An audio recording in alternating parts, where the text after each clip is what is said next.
नमस्कार, तपाईहरु सबैलाई मेरो च्यानलमा स्वागत छ। आज म तपाईहरुलाई स्टक एनालाइसिस लिएर आइसकेको छु र म आज तपाईहरुलाई 6-7 वटा स्टकको स्टक एनालाइसिस लिएर आएको छु र भिडियो अन्त्यसम्म हेर्नु होला र भिडियो मन परेमा लाइक, शेयर र कमेन्ट गर्न नभुल्नु होला। सुरुमा मैले केबीएसएच को स्टक एनालाइसिस लिएर आए। केबीएसएच लाई हेर्दै गर्दा पछिल्लो केही समय देखि चाहिँ साइडवेज गइरहेको देखिन सकिन्छ र अहिले ठ्याक्कै भन्नुपर्दा चाहिँ यहाँनेरि एउटा यो जुन साइडवेजमा गइरहेको देखिन्छ, आज एउटा बाई क्यान्डल बनेको छ र यसको अबको टार्गेट भनेको हामीले 2716 सम्मको राख्न सक्छौं र 2716 सम्मको टार्गेट पहिलो टार्गेट राख्दै गर्दा दोस्रो टार्गेट भनेको 3000 सम्मको राख्न सक्छौं र आज एउटा जुन क्यान्डल बनेको छ त्यो क्यान्डलले चाहिँ भोलिको दिनमा अलिकति बाइङ आउन सक्ने सम्भावना चाहिँ देखिन्छ र आज भोल्युम पनि अलिकति राम्रो आएको देखिन सकिन्छ। केबीएसएच मा धेरै समय पछाडी चाहिँ आज भोल्युम अलिकति अरु दिन भन्दा बढी आएको छ, एभरेज भोल्युम नै छ। तर यहाँनेरि जुन क्यान्डल बनेको छ त्यो क्यान्डलले चाहिँ भोलिको दिनमा चाहिँ यो मजासँग बढेर जाने सम्भावना देखिन्छ र अब बढेर जाँदै गर्दा हामीले 3000 सम्मको टार्गेट राख्न सक्छौं भने घटेर आउँदै गर्दा चाहिँ घट्ने ठाउँ अहिले तत्काललाई हेर्दै गर्दा देखिँदैन। विगत धेरै समयदेखि चाहिँ लगभग कहिलेदेखि भन्दा डिसेम्बरदेखि चाहिँ यही एरियामा साइडवेज गइरहेको हुनाले अब यहाँबाट ब्रेकआउट भएर जाँदै गर्दा चाहिँ कहाँसम्मको टार्गेट राख्न सक्छौं हामीले भन्दै गर्दाखेरि चाहिँ पहिलो टार्गेट भनेको 2716 को राख्न सक्छौं, दोस्रो हामीले 3000 को टार्गेट राख्न सक्छौं भने तेस्रो टार्गेट भनेको अबको हाम्रो तेस्रो टार्गेट भनेको कहाँसम्म हुन्छ भन्दा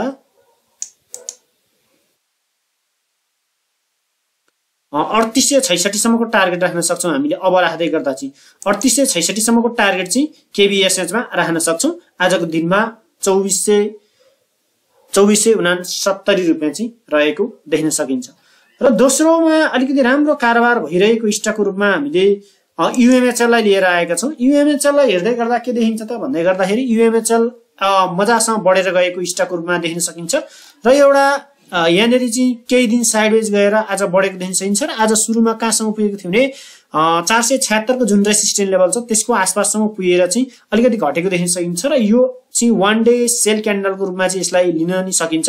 यदि भोलिको दिनमा घटेर 449 भन्दा तलतिर आएको खण्डमा चाहिँ के गर्न सकिन्छ भन्दा हामीले 420 सम्मको आउने सम्भावना देखिन्छ र 420 लाई चाहिँ सपोर्ट मान्न सक्छौं र यदि भोलि पनि बढेर गएको खण्डमा चाहिँ हामीले 476 लाई रेसिस्टेन्ट लेभल र त्योभन्दा माथि जाँदै गर्दा चाहिँ यो ट्रेन्ड लाइनलाई चाहिँ हामीले एउटा महत्त्वपूर्ण रेसिस्टेन्ट लेभलको रूपमा लिन सक्छौं र आज 4,47,000 किता कारोबार हुँदै गर्दाखेरि चाहिँ यसको यो यसमा अलिकति एउटा राम्रो प्लेयरहरु लागेको देखिन्छ र पछिल्लो केही दिनदेखि चाहिँ भोल्युम पनि एकदम राम्रो आइरहेको र राम्रोसँग एक्युमुलेट भइरहेको स्टकको रूपमा लिन सकिन्छ। आरएसआई लगभग 74 को बिन्दुमा पुगिसकेको देख्न सकिन्छ भने म्याकडी लाई हेर्दै गर्दा म्याकडी को हिस्टोग्राम नेगेटिभ एरिया तर्फ पुगिकन पोजिटिभ हुने तर्खरमा रहेको देखिन सकिन्छ र म्याकडी बाट हेर्दै गर्दा पनि यो सी पोजिटिभ हुने बढ्ने सम्भावना नै बढी देखिन्छ र यसमा अलिकति राम्रो प्लेयरहरु लागेको हुनाले यसमा एउटा राम्रो मुभ आउन सक्ने सम्भावना चाहिँ देखिन्छ यूएमएचएल मा।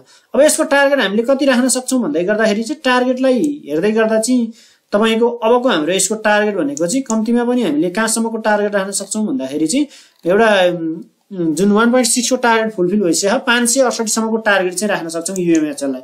568 सम्मको टार्गेट राख्न सक्छौं, त्यहाँसम्म पुग्ने सम्भावना चाहिँ देखिन्छ। यूएमएचएल अलिकति राम्रो एक्युमुलेट भइरहेको स्टक हुनाले त्यहाँसम्म पुग्ने सम्भावना चाहिँ देखिन्छ।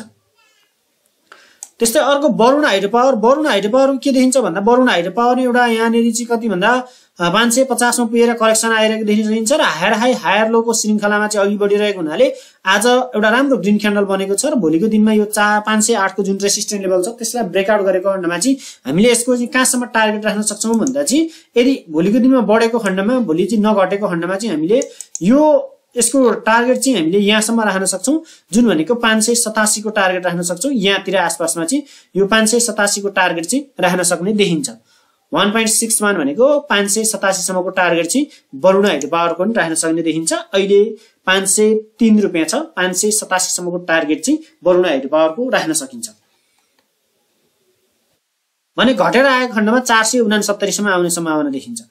त्यस्तै सिन्धुलाई हेर्ने भने सिन्धु एकदमै घटिरहेको स्टक रूपमा जुन 1482 सम्म पुगेको थियो अस्ति र 1033 मा आइसकेको कम्पनी आज फेरि 1149 को हाराहारीमा पुगेको छ। 1192 को जुन रेसिस्टेन्स लेभल छ त्यसलाई ब्रेकआउट गर्न खोजेको थियो तर ब्रेकआउट गर्न सकेन र यो अब यदि यसलाई ब्रेकआउट गर्यो भने हामीले 1482 सम्मको टार्गेट राख्न सक्छौं भने यदि यहाँबाट करेक्सन आएको खण्डमा चाहिँ 1033 सम्म आउने सम्भावना चाहिँ देखिन्छ सिन्धु बैंक।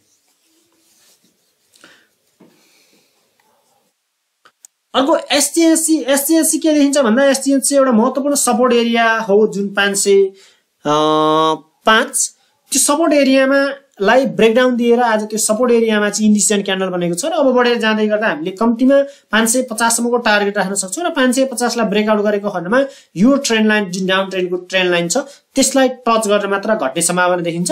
यदि यसलाई ब्रेकआउट गरेको खण्डमा हामीले फेरि पनि 630 सम्मको टार्गेट चाहिँ एसजिएससी मा राख्न सक्छौं भने घटेर आएको खण्डमा 433 सम्म आइपुग्ने सम्भावना देखिन्छ एसजिएससी। अब एउटा एसएलबीबीएल हेरौं। एसएलबीबीएल के देखिन्छ त भन्दा एसएलबीबीएल 953 को जुन सपोर्ट लेभल छ त्यसलाई आज त्यसलाई ब्रेकडाउन गरिकन चाहिँ एउटा लामो क्यान्डल बनेको देखिन सकिन्छ। ड्र्यागन फ्लाई डोजी क्यान्डल बनेको छ र यसलाई चाहिँ यो एउटा बाइङ क्यान्डल हो। यसले चाहिँ भोलिको दिनमा बढेर गएको खण्डमा यो माथितिर जाने सम्भावना देखिन्छ र हामीले 1049 सम्मको टार्गेट चाहिँ राख्न सक्छौं। स्वरोजगार लघु वित्त यदि भोलिको दिनबाट बढेर गएको खण्डमा हामीले 1049 सम्मको टार्गेट राख्न सक्छौं। आरएसआई 41 को एरियामा आएको छ भने म्याकडी को हिस्टोग्रामहरु पोजिटिभ एरिया तर्फ जानको लागि तर्खर हुँदै मधुरो हुँदै गएको देख्न सकिन्छ। त्यही भएर यसमा अलिकति बढेर जाने अपेक्षा गर्न सक्ने ठाउँ चाहिँ देख्न सकिन्छ स्वरोजगारमा। भने यो बोलिङ्गर ब्यान्डबाट हेर्दै गर्दा नि लोयर ब्यान्डमा आएर चाहिँ एउटा ड्र्यागन फ्लाई क्यान्डल चाहिँ बनेको हुनाले यो बढेर जाने सम्भावना चाहिँ अलिकति बढी देखिन्छ।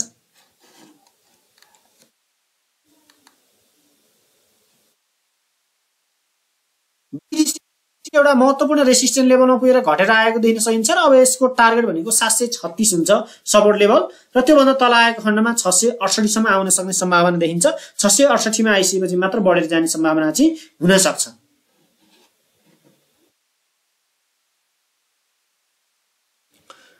एचआरएल लाई हेर्दै गर्दा के देखिन्छ भन्दा एचआरएल एउटा ट्रेन्ड लाइनको महत्त्वपूर्ण सपोर्ट एरियामा आएको देखिन सकिन्छ। यदि यो ट्रेन्ड लाइनलाई भोलि टच गरेर पोजिटिभ एरियातर्फ बढेर गएको खण्डमा हामीले एउटा राम्रो र्याली देख्न सकिन्छ 1060 सम्म पुग्ने र त्यो भन्दा माथि गएको खण्डमा 1156 सम्म पुग्न सक्छ भने यसलाई ब्रेकडाउन दिएको खण्डमा 894 सम्म आउने सम्भावना देखिन्छ एचआरएल लाई। एचआरएल अहिले चाहिँ भोलि चाहिँ एकदम वाचेबल डे। यो हप्ता चाहिँ एचआरएल लाई चाहिँ एकदम राम्रो वाच गर्दा हुन्छ। एउटा महत्त्वपूर्ण सपोर्ट एरिया ट्रेन्ड लाइनको सपोर्ट एरियामा आइसकेको हुनाले यहाँबाट पोजिटिभ हुन सक्ने सम्भावना एकातिर छ भने यदि यहाँबाट करेक्सन आएको खण्डमा 894 को जुन सपोर्ट लेभल छ त्यहाँसम्म आएर चाहिँ फर्किने सम्भावना देखिन्छ।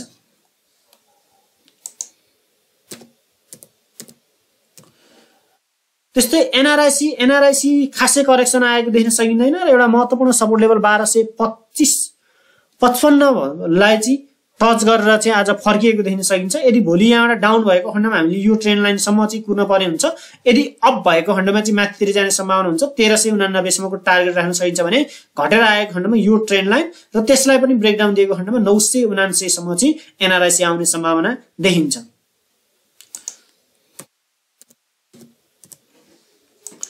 त्यस्तै सोना सिमेन्ट हेर्नुहुन्छ भने सोना सिमेन्ट एकदमै घटेको छ। 456 को जुन सपोर्ट लेभल थियो त्यसलाई पनि ब्रेकडाउन दिएको छ भने अब 435 सम्म सपोर्ट लेभल रहेको देखिन सकिन्छ। एकदमै मजासा घटेको छ। यदि भोलिको दिनमा उमो लागेको खण्डमा बढेको खण्डमा चाहिँ हामीले 484 को रेसिस्टेन्स लेभलको एउटा टार्गेट राख्न सक्छौं भने त्यो भन्दा माथि गएको खण्डमा यो ट्रेन्ड लाइनलाई चाहिँ रेसिस्टेन्स बनाउने सम्भावना देखिन्छ। यो ट्रेन्ड लाइन सम्मको टार्गेट राख्न सक्छौं र त्यो भन्दा माथि गएको खण्डमा मात्र हामीले 545 सम्मको टार्गेट राख्न सक्छौं भने अहिले चाहिँ एकदम वर्स्ट कन्डिसन देखेको छ सोना सिमेन्टमा। एउटा ब्रेकडाउन भइसकेको छ। यदि भोलिको दिनमा फर्केन भने 435 सम्म आउने सम्भावना चाहिँ जीवितै छ। एकेजेसीएल पनि घट्दो क्रममा रहेको छ। महत्त्वपूर्ण सपोर्ट लेभल 179 को आसपासमा आइपुगेको छ। यदि भोलिको दिनमा यहाँबाट पोजिटिभ भएर गएको खण्डमा हामीले 231 सम्मको 210 को जुन रेसिस्टेन्स लेभल छ त्यो 210 को रेसिस्टेन्स लेभललाई ब्रेकआउट गरेको खण्डमा चाहिँ हामीले 231 सम्मको टार्गेट राख्न सक्छौं र 231 को टार्गेटलाई पनि ब्रेकआउट गर्यो भने मात्र हामीले यो ट्रेन्ड लाइन सम्मको टार्गेट राख्न सक्छौं। अब जाँदै गर्दा यो ट्रेन्ड लाइनलाई पछ्याउने सम्भावना चाहिँ बढी हुन्छ र बढेर गएको खण्डमा चाहिँ हामीले यो ट्रेन्ड लाइन भनेको 265-70 सम्मको टार्गेट चाहिँ राख्न सक्छौं। अहिलेला भनेको पहिलो 210 को रेसिस्टेन्स लेभललाई तोड्नु पर्यो, त्यसपछि 231 को रेसिस्टेन्स लेभललाई तोड्नु पर्यो, त्यसपछि मात्र माथि जाने चाहिँ सम्भावना देखिन्छ भने यो भन्दा तलतिर आउने सम्भावना छैन र यो चाहिँ एउटा बाइङ जोनको रूपमा रहेको देख्न सकिन्छ र यहाँदेखि चाहिँ धेरै समय यही एरियामा चाहिँ स्ट्रङली होल्ड भएको हुनाले र यो एरियामा एक्युमुलेसन पनि भइरहेको हुनाले यहाँभन्दा तलतिर आउने सम्भावना छैन। भोलिबाट बढेर गएको खण्डमा एउटा राम्रो बाइङ अपर्च्युनिटी हुन सक्छ एकेजेसीएल। त्यस्तै साहस ऊर्जा हेरौं। हेर्नुहुन्छ भने साहस ऊर्जा पनि एउटा महत्त्वपूर्ण सपोर्ट एरियामा आइसकेको छ र सपोर्ट एरिया जुन 505 मा थियो त्यसलाई चाहिँ त्यहाँ चाहिँ बस्न सकेन र त्यहाँबाट घटेको देख्न सकिन्छ र अब आउँदै गर्दा चाहिँ हामीले 479 सम्म अथवा 495 को जुन 495 को जुन सपोर्ट लेभल छ त्यो सपोर्ट लेभलमै आएर आज बसेको देख्न सकिन्छ।